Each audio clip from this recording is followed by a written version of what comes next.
이번 시간에 알려드릴 난청 정보는 바로 돌발성 난청입니다. 노화로 인한 난청, 소음으로 인한 난청 이외에도 적지 않은 고객분들이 돌발성 난청으로 보청기 센터를 찾아와 주십니다. 말 그대로 돌발적으로 난청이 오는 경우다 보니 당사자분들도 매우 당황하시고 큰 불편함을 호소하시게 됩니다. 또한 사례도 적다 보니 정보도 많이 부족하죠. 그런 이유로 이번 영상에서 돌발성 난청의 원인과 특징, 대처 방법과 보청기 추천까지 자세하게 안내해드리도록 하겠습니다. 우선 돌발성 난청은 어떤 질병일까요? 최근 3일 이내에 연속된 3개 이상의 주파수에서 30dB 이상의 난청이 발병했을 때 돌발성 난청이라고 정의할 수 있습니다. 경우에 따라서는 난청 이외에도 현기증, 이명 상태를 동반하기도 합니다. 그렇다면 돌발성 난청의 원인은 무엇일까요? 특별한 원인을 모르는 난청을 돌발성 난청이라고 정의하기도 하는데요. 때문에 다양한 원인이 있고 그중 해당 사항이 많은 대표적인 가설들을 몇 가지 알려드리겠습니다. 첫 번째는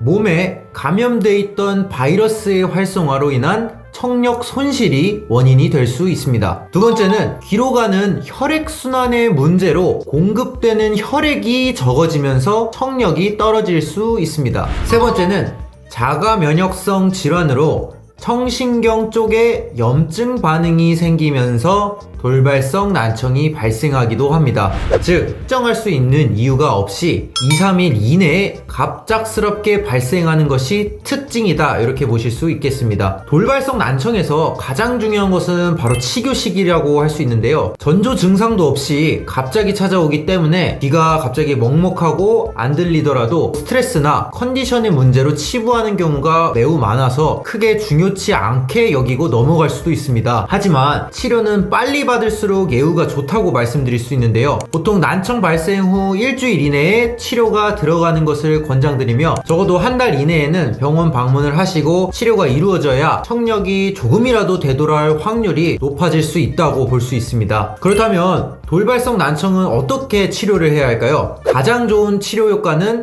스테로이드 약물 치료가 있습니다. 경구용, 즉 약을 입으로 복용해서 치료하는 방법이 대표적이고요. 고막 내에 바로 스테로이드 주사를 주입하는 방법도 있습니다. 이러한 스테로이드는 항염, 염증에 저항하는 효과가 있는데요. 돌발성 난청이 발생하는 요인 중에 대표적으로 추측되는 것이 바로 염증 반응입니다. 이러한 염증 반응이 소리를 듣는 청각기관인 달팽이관과 청신경에 과도하게 일어나게 되면서 조직이 파괴되고 그로 인해 청력을 잃게 만들게 되는 것이죠. 여기서 스테로이드와 같은 소염제가 염증 반응을 완화시키고 조직의 파괴를 약화시키면서 청력 보존을 도와줄 수 있게 됩니다. 단, 장기간의 스테로이드 고용량의 복용은 여러가지 부작용을 일으킬 수 있기 때문에 반드시 전문의와의 상담을 통해서 스테로이드를 처방받으시길 권장드립니다. 약물 치료를 받은 후에도 청력 회복이 크게 이루어지지 않게 되면 그 후로부터는 난청의 정도에 따라서 보청기 착용 여부를 결정하게 됩니다. 돌발성 난청의 경우에는 기존에 기저질환이 있는 경우가 아니면 일측성 난청, 즉 한쪽에만 난청이 나타나는 특징이 있습니다. 따라서 경도성 난청처럼 심하지 않는 경우에는 보청기 착용이 오히려 불편하고 맞지 않는 경우가 많습니다. 다만 이제 난청 정도가 중도 이상의 난청이 왔을 경우에는 보청기 착용이 불편하다는 이유로 오랫동안 방치하게 되면 청각 세포의 손실뿐만 아니라 뇌와 연결된 청각 피질의 기능마저 퇴화하기 때문에 어음 인지력이나 이해도, 분별력이 떨어지게 됩니다. 그렇기 때문에 중도 난청 이상 청력 손실이 있게 되면 반드시 보청기를 통한 청각 재활을 필요로 하게 됩니다. 이 정도 난청의 경우에는 일반적인 노화성 난청이나 소음성 난청의 환자와 같이 보청기 상담을 통해서 자신에게 맞는 제품을 착용하시면 되겠습니다. 마지막은 고도 난청 이상인 경우입니다. 청각 손실이 많이 일어나서 한쪽 청력이 대부분 상실된 거나 거의 들리지 않게 된다면 한쪽으로만 일상생활하는 것이 무척 어렵습니다. 방향성 문제, 양이 합산, 다양한 불편함에 직면 유연할 수밖에 없습니다. 고도 난청 이상인 경우에는 1차적으로는 인공와우 수술을 고려하실 수 있습니다. 하지만 인공와우 수술은 시간적인, 비용적인 부담이 보청기에 비해서 많이 클 수밖에 없는데요. 이러한 경우 추천드리는 것이 바로 크로스 보청기입니다. 크로스 보청기는 우선 양쪽에 착용하시게 되는데요. 소리가 들리지 않는 쪽은 소리를 보내주는, 전달해줄 수 있는 송신기, 그 다음에 소리가 내가 좀 들리는 곳, 그나마 살아있는 곳은 소리를 받아주는 수신기를 착용한다고 생각하시면 되는데요. 난청으로 청력을 잃은 쪽에서 듣지 못하는 소리를 실시간으로 반대편 보청기로 보내줌으로써 정상 청력 또는 경도 난청 정도를 가진 귀 쪽으로 소리를 전달해주는, 듣게 해주는 원리입니다. 이를 통해서 내가 듣지 못하는 쪽의 소리를 들을 수도 있고요. 앞서 말한 양의 합산이든 방향성이든 불편함을 해소시켜줄 수 있습니다. 인공와우 수술을 하는 것이 조금 부담스러우신 분들에게는 차선택이 될 수 있다고 생각하며 센터에서 시험 착용을 통해서 일상생활에서 느끼는 편리함을 직접 경험해 보시면서 구매 결정을 해보시면 좋을 것 같습니다. 이번 시간에는 돌발성 난청의 원인과 해결 방법을 좀 짚어드려 보았습니다. 다소 어려운 내용이실 수 있으실 텐데요. 돌발성 난청이 찾아오게 되면 매우 당황스럽고 좀 답답하실 겁니다. 이를 조금이라도 예방하기 위해서는 충분한 수면과 스트레스를 받지 않는 것이 매우 중요합니다. 조금이라도 청력에 이상이 있다고 판단되시면 반드시 청력 검사를 통해서 상태를 파악하고 진료받기를 권장드립니다. 이 밖에 문의사항이 있으시면 댓글이나 전화 등 다양한 방법을 통해서 언제든지 연락을 주시면 되고요. 항상 제 일처럼 열심히 친절하게 안내를 도와드리도록 하겠습니다. 긴 영상 시청해주셔서 진심으로 감사드립니다.